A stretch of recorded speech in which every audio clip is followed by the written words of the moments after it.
Raghunathganj Mackenzie park ময়দানে জঙ্গিপুর মহকুমার 44তম বার্ষিক ক্রীড়া প্রতিযোগিতা অনুষ্ঠানে অংশগ্রহণ করেছেন জঙ্গিপুরের মহকুমা শাসক 8টি চক্রের প্রাথমিক বিদ্যালয়ের ছাত্রছাত্রীরা। অনুষ্ঠানে শুভ সূচনা করলেন জঙ্গিপুরের জনপ্রিয় বিধায়ক জাকির হোসেন মহাশয় সহ সমস্ত স্কুলের প্রধান শিক্ষকগণ। একেবারে জাঁকজমকপূর্ণভাবে এই অনুষ্ঠান সূচনা হলো। প্রতিটি চক্র থেকে খেলাধুলায় অংশগ্রহণ করতে সমস্ত ছেলেমেয়েরা উপস্থিত হয়েছিল। স্যার, আজকে খুব সুন্দর আয়োজন দেখলাম। দেখেন, মানুষের সুন্দর হলে মন পরিবর্তন হয়। তাই আজকে প্রাথমিক সাব ডিভিশনের শিক্ষকেরা মানুষের মন পরিবর্তন করছে। আপনারা দেখছেন অনেক অডিয়েন্স আছে, শিক্ষকেরা আছে, অভিভাবকেরা আছে, এলাকার আধিকারিকরা আছে এবং আমি একজন জনপ্রতিনিধি আছি। আমাদের জনপ্রতিনিধি সভাপতি, পঞ্চায়েতের সভাপতি আছে এবং জেলা পরিষদ আছে, আমরা সকলেই আছি।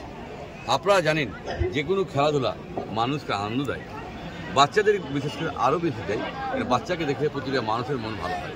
তাই আমাদের মাননীয় মুখ্যমন্ত্রী বলেন যে সমস্ত অনুষ্ঠানে যাওয়া মানুষের উচিত এবং মানুষের পাশে থাকা উচিত। তাই শিক্ষকদের পাশে থাকতে আমরা এসেছিলাম। শিক্ষকরা যেন সঠিক কাজ করে এবং সঠিক ভালো করে, যেটা করছে সেটা ভালো করছে, আরও ভালো যেন করে সেটা আমরা আশা রাখবো। কেন আমাদের চাহা পাওয়ার কোনো শেষ নাই। আমরা সবসময় চাইব ভালোভাবে ভালো হোক, এটি আমাদের নেচার এবং আমরা চাইব যে শিক্ষকরা ভালো করে পড়াক এবং খেলা যেমন ভালো, পড়াও যেন ভালো হয়। এলাকার বাচ্চারা, শিক্ষা হলো জাতির মেরুদণ্ড, এই মেরুদণ্ড যদি ঠিক হয় আমরা সকলে ঠিক থাকবো। দাদা, আজকে দেখলাম যে আপনি সামাজিক কাজের জন্য শিক্ষকদেরকে আপনারা জানেন